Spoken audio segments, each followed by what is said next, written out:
Hey guys, what's going on? It's me, Jay. I came on here to do my year in review video as I usually do, but unfortunately, just now we've been struck with some horrible news in the United States. The 39th president of the United States, um, James Carter, has passed away at age 100.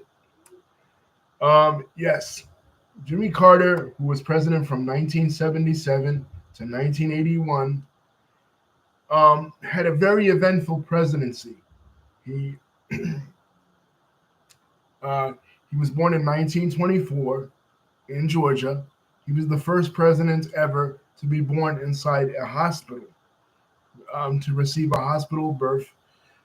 Previous to his career in politics, he was a farmer, a peanut farmer, a very successful peanut farmer in Plains, Georgia. Plains at the time he was born was a booming economy in the 1920s.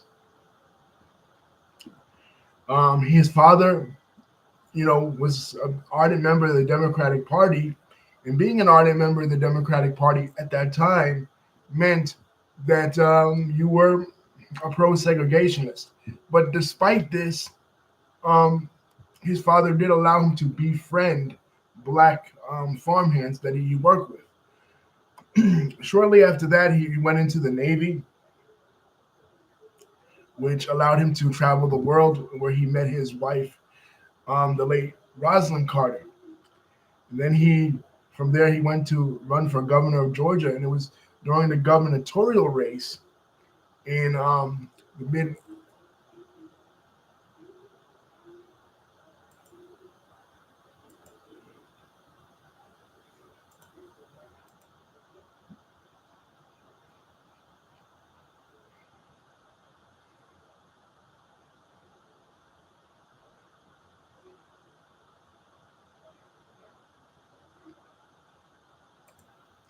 It was the gubernatorial race in the mid 1960s. And he was basically embroiled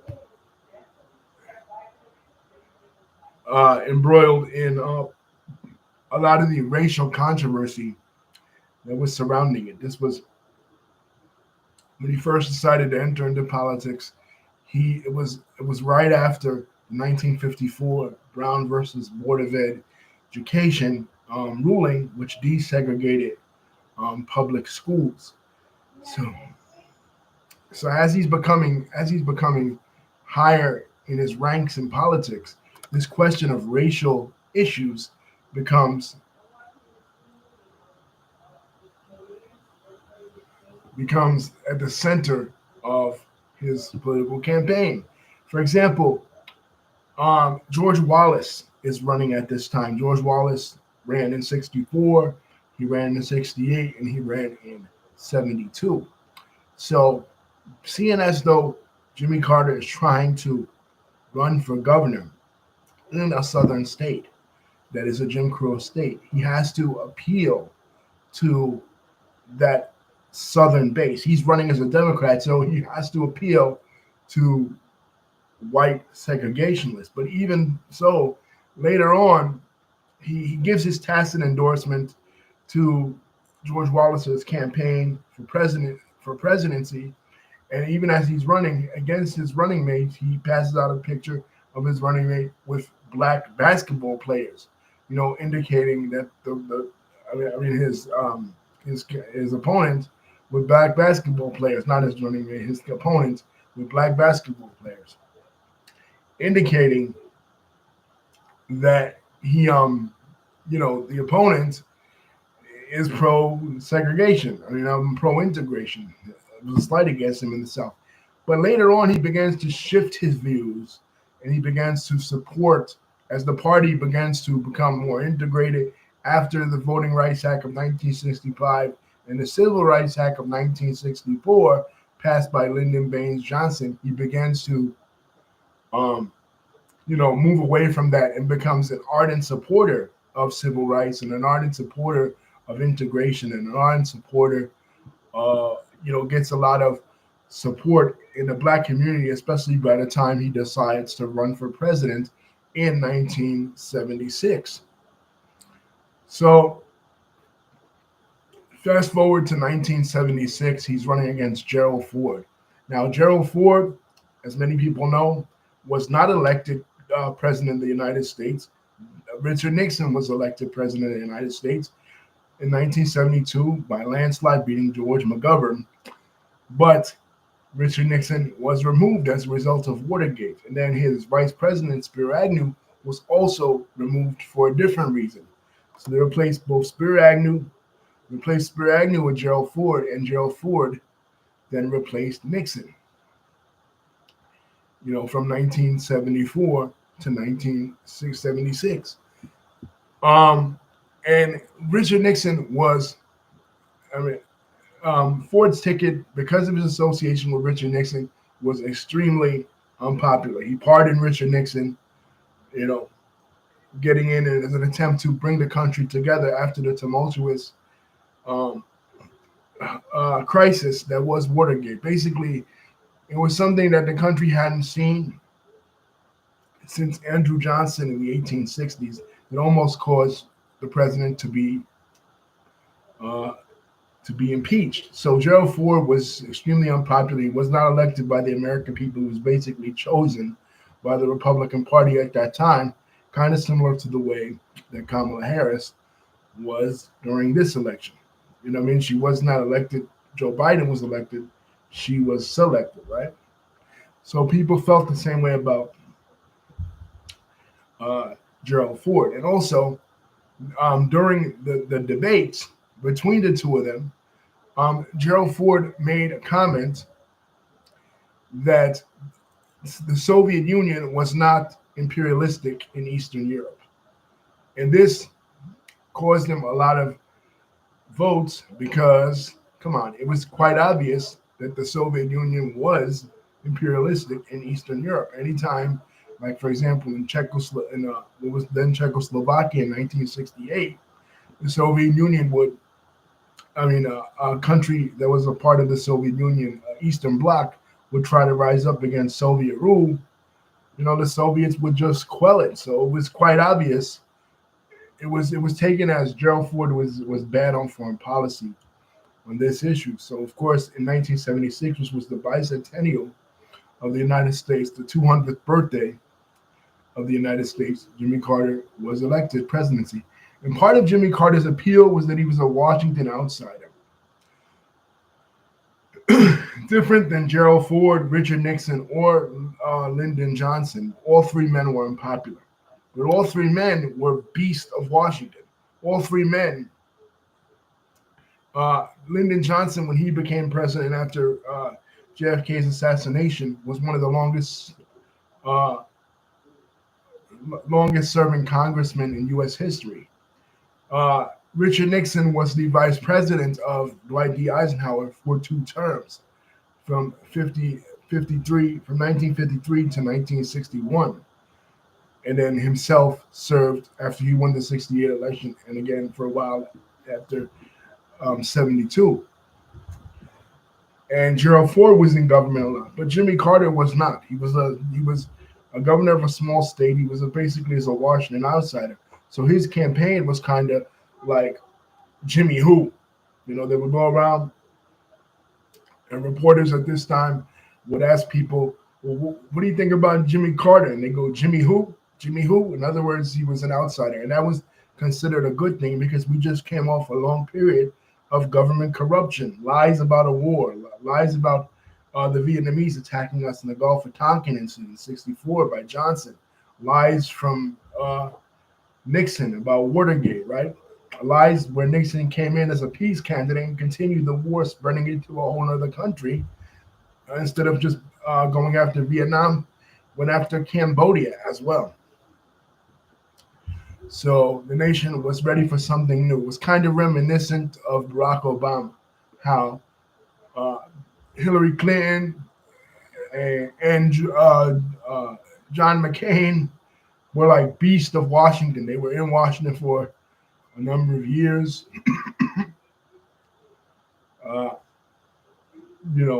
Years upon years, and people were ready for something new. People were ready for an outsider with limited government experience.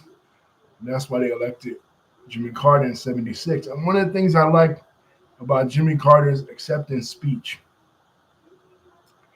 in 1976 was that he said that he will try to bring the nation back together, that he would do his best to try to um, heal the nation from the crisis that it had faced not only in Vietnam, which was a very unpopular war, but as Watergate as well. And you know, and he said we're going to try to make it. He was one of the first candidates to use this phrase that is now used in American politics to make America great again. But I like how he said, "I'll try." He had tremendous amount of humility, a very humble person. He didn't go out there and he didn't boast. He wasn't braggadocious. He wasn't boastful. His acceptance speeches is one of my favorite acceptance speeches because he didn't demonize President Ford.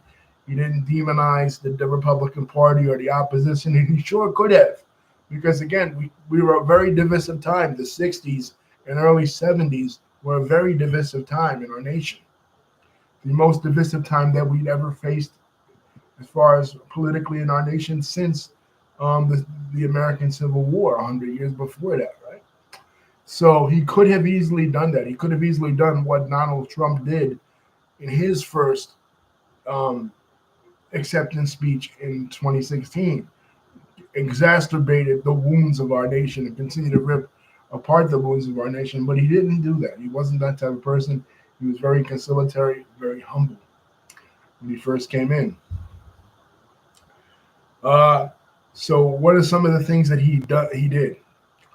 Um, he was a mixed bag as president.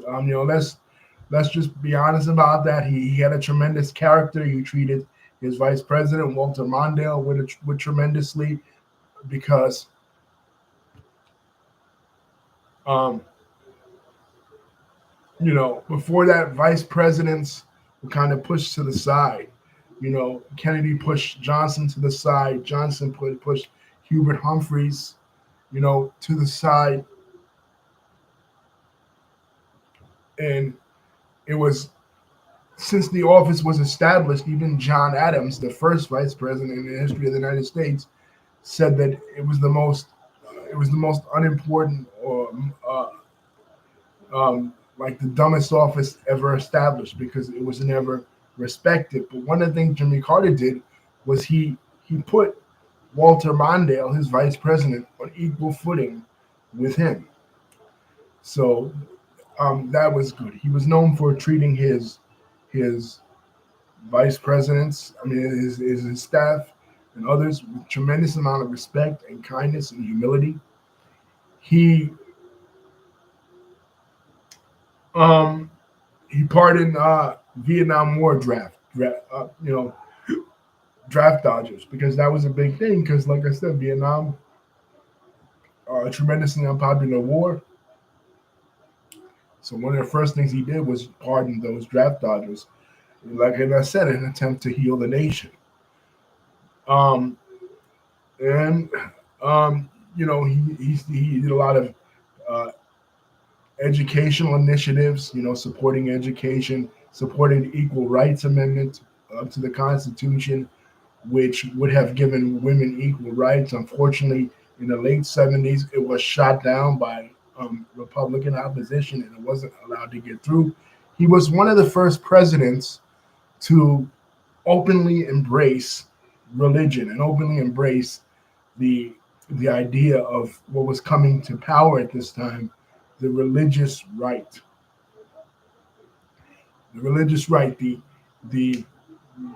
group of people, particularly in the South, evangelicals, that were going to use their religion to influence politics, particularly after 1973 with the Roe versus Wade debate. Initially, Protestants in the country were not big anti-abortionist advocates, but as time went on, the initial um, the initial issue that Christian schools, Christians were behind was the desegregation. They didn't want to desegregate Christian schools. They felt like Christian schools were, uh, you know, private institutions supported by the donors and whatever, and not public institutions. But Jimmy Carter actually came against this, and that really angered the evangelical right. So even though he himself was an evangelical, his his political stances were not in alignment necessarily with evangelicals, even though he was one of the first to really talk about his born again Christian faith. Because, like I said, the born again Christian movement, the evangelical movement, was gaining tremendous steam in the mid to late 1970s. So he wasn't able to galvanize them politically and get them on his side, which would have cost him in 1980. His reelection bid. Um, Another thing he did was he tried to invest in energy conservation. Putting solar panels on the White House. Trying to get us into a more energy conscious type of mindset. Because at this time, during the 1970s, we talked about it before, in the Middle East, there was an incident called the 1973 Yom Kippur War. On Yom Kippur, the holiest day of the Jewish calendar, once again, Arab nations attacked the state of Israel. And this was the third time, I guess the third time. If you include the tripartite aggression in the 1950s, you could say it's probably the fourth time. The Arab nations in the Middle East attacked us, Israel rather. But we supported Israel. So, being as though we supported Israel, the Arab countries that are in control of most of the world's oil got, most OPEC nations are Arab Muslim nations. Let's just say that, either Arab or Muslim, including Iran, Muslim but not Arab. But most are Muslim, with the exception of Venezuela and Nigeria, even though a lot of Nigeria is Muslim. So, with the pure exception of Venezuela and probably parts of Russia, but again, this was the Cold War, so they were kind of out. Most of the OPEC nations, most of the oil-heavy nations are Muslim nations, so they completely cut off our supply in regards to oil, and this caused an oil crisis in our country. So one of the things Jimmy Carter tried to do was move us away from oil into other forms of energy. It didn't really work.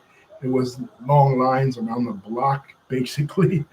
Uh, you know, uh, you know, for getting oil, for acquiring oil.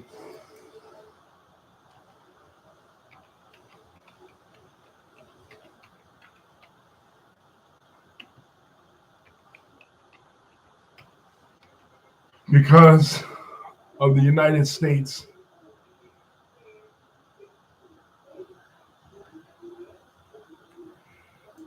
States supporting the Israelis during the Yom Kippur War.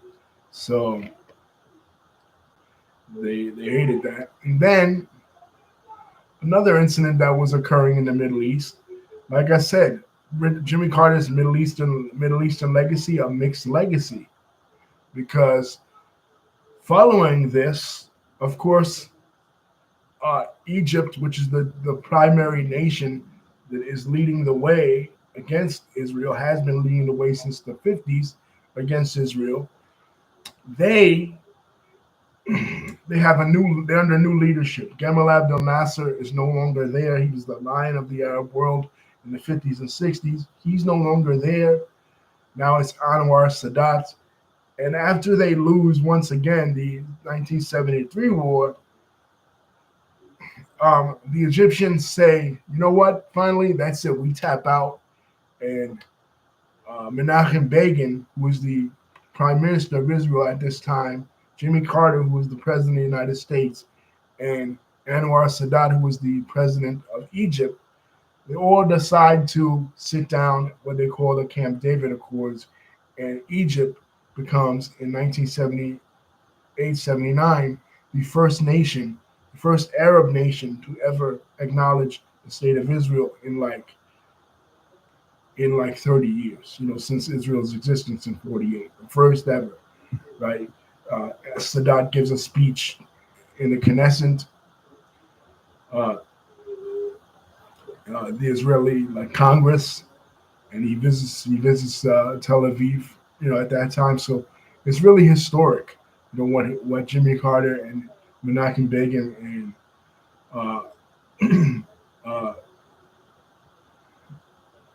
um, Anwar Sadat tried to do, and did, because despite Egypt going through their changes with Islamists, taking over the government in the mid 2010s, after Hosni Mubarak gets kicked out during the Arab Spring.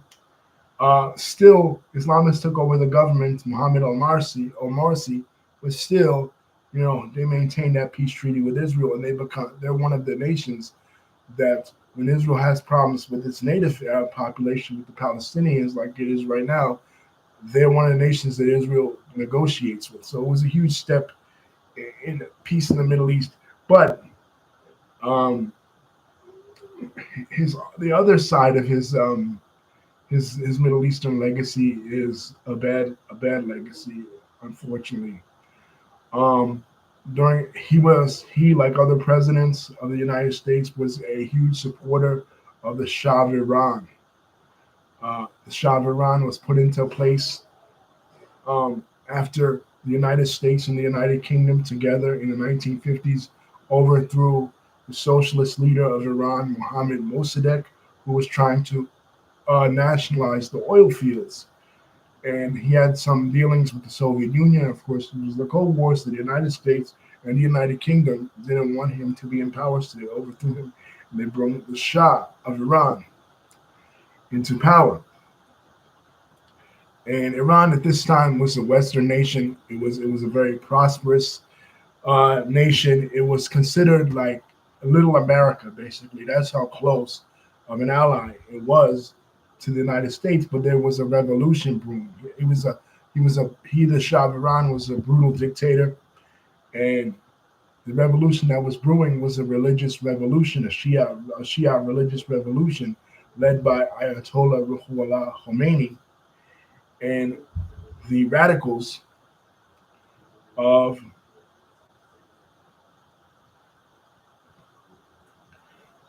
this revolution overthrew overthrew the government and established the first Islamic Republic in history. And they stormed the U.S. embassy in that country, you know, trying to prove that the United States was involved in overthrowing Mossadegh in the 50s. These were students of Iranian universities, right? And they held them for a number of days. And Jimmy Carter sent envoys in to try to rescue them, and it was a complete failure. And it wasn't until Ronald Reagan came in that later on we found out that the Reagan administration, Reagan's campaign, was negotiating for the release of these hostages. So that incident caused Jimmy Carter's numbers to drop severely, right? It was an election year. It was 1979. He was about to. He was a year away from getting reelected, and because he was unable to capture the hostages, during that election year, that was a devastating win. If you look at the election map of Ronald Reagan, who Ronald Reagan ran in 1976 against uh, Gerald Ford. He primaried Gerald Ford. Jimmy Carter was also primaried by Ted Kennedy.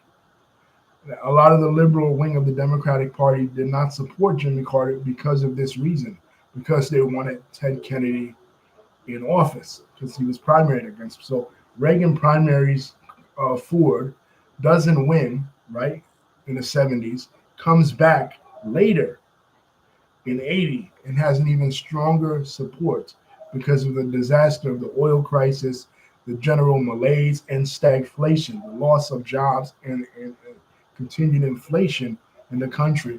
Jimmy Carter even sits down with the nation and has a sit down with the nation, and there was in something that's called the malaise speech. It's one of the saddest speeches in American history, where he basically tells the American people, like paraphrasing, that we have to tighten up our belts. We have to be more conscious of the way we use up energy, and more conscious of the way we spend, and we have to reform ourselves, and that we're going through a tough time trying to lead the nation to this tough time, this malaise, this stagflationist period. Whereas Ronald Reagan comes in his campaign in 1980 with a bunch of optimism. He's telling people, he's saying, no, what we have to do is cut government. We have to cut government spending. He's blaming all the stagflation and the inflation issues on Jimmy Carter's spending on these various social programs. When in reality, Jimmy Carter was one of the first people um, to deregulate. That was one of the issues that the liberal wing of the Democratic Party had a problem with him. But he did engage in deregulation, but it didn't really matter. And neoliberal policies, but it didn't really matter to to Ronald Reagan. Ronald Reagan was going to run on that. Ronald Reagan was going to run on basically similar to what Trump ran on in 2024. Like, look how bad the economy is. Look how bad he is on foreign policy. Things that he's doing that are unpopular. For example, Iran. They looked at him like a weak president because of his failure to do anything in Iran for months and months. He really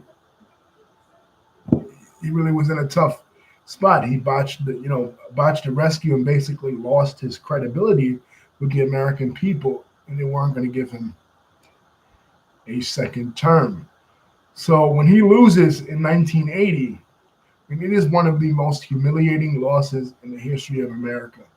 The entire map, the entire electoral map is red. I'm talking about states that are traditionally blue states. At that time, California was going through a transition. Reagan's home state was California, and California was pretty much still like Republican. California was initially Republican even during its founding. Its founding when it came into the country in the 1840s. It was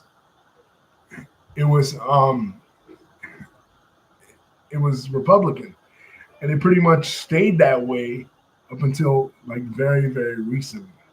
Like Bush seniors are first election like in '88. When the change really started to happen. But even states that were already traditionally Democratic, like always pretty much went Democratic, always pretty much liberal, like Vermont or Maine, even they went for Ronald Reagan. Like it was insane. I think Carter did get his state of Georgia, but it's a horrible electoral defeat. And later, 4 years later, in 1984, his vice president Walter Mondale would run against Reagan, and he also would be defeated, with the exception of Minnesota going to him and not going for President Reagan. So unfortunately, part of Jimmy Carter's legacy is too that he basically killed the Republican Party until 1992.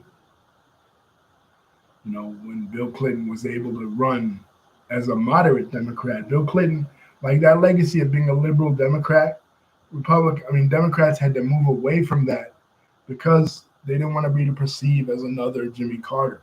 They constantly tried to run away from that. So even when Bill Clinton, another Democrat, wins the office in '92, he has to run as a new Democrat. He's not going to be like the traditional liberal Democrats that have been the liberal Democrats, the big spenders, the raising taxes type Democrats of the 1950s and since the New Deal, basically, since 1933. Going to be different, and that's because of Carter's loss. Because of Carter's loss, the Republican Party and the conservative political philosophy gained a lot of traction in you know, in America, and still really hasn't recovered. Like, still the Democratic presidents that we've had since him, you know, Bill Clinton, Barack Obama, and Joe Biden, they kind of tried to always move to the center, you know what I mean, for fear of having that Jimmy Carter effect, you know, of being perceived as too liberal and too weak, especially on foreign policy. Now, in his post-presidency, what has he done in his post-presidency? His post-presidency, he's probably been one of the greatest statesmen that I've ever known, an ardent representative of human rights. He was an advocate of human rights, you know, during his presidency. That was one of his biggest things. And he stayed that way, working heavily with Habitat for Humanity, working heavily, of course, in the Middle East, meeting with Middle East leaders, helping to negotiate, you know, during for the release of certain prisoners of war during Desert Storm, you know, in the early 90s. You know, always sticking up for what's right. His evangelical spirit, you know, his evangelical beliefs are still pretty strong. Among Jewish Americans, he is not generally well liked. There are some accusations because of his book Apartheid, calling us, basically what I say, calling a spade, you know, calling Israel out for what it is. Israel's general move to the right is something in his politics that happened during his presidency because, again,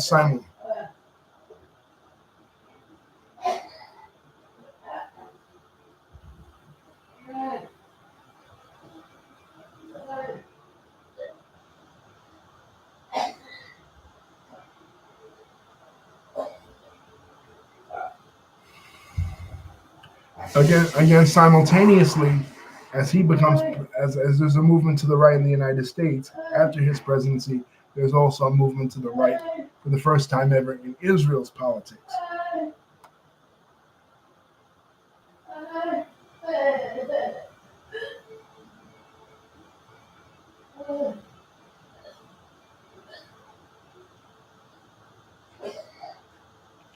So a lot of Jewish people, because he's called out how, you know, Palestinians are treated in the territories, and the discrimination against the Palestinians within Israel, and even Arabs within Israel proper, the Arabs of 48. They call him an anti-Semite. They say that he's a Jew hater.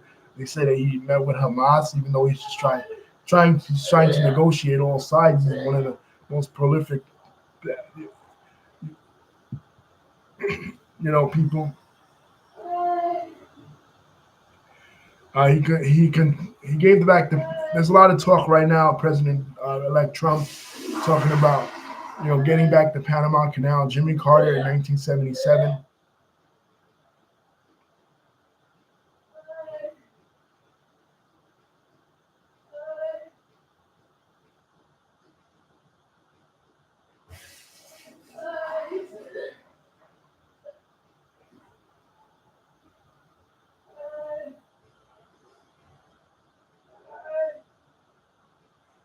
Jimmy Carter in 1977 was the one who gave back the Panama Canal to the Panamanians. It had previously been in our hands since we built it in 1980.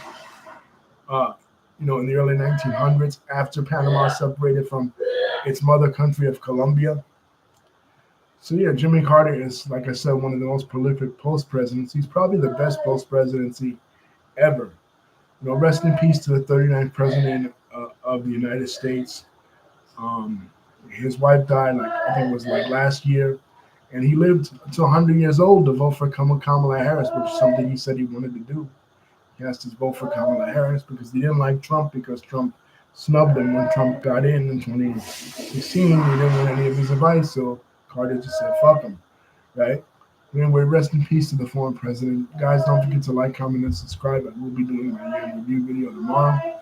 Happy New Year.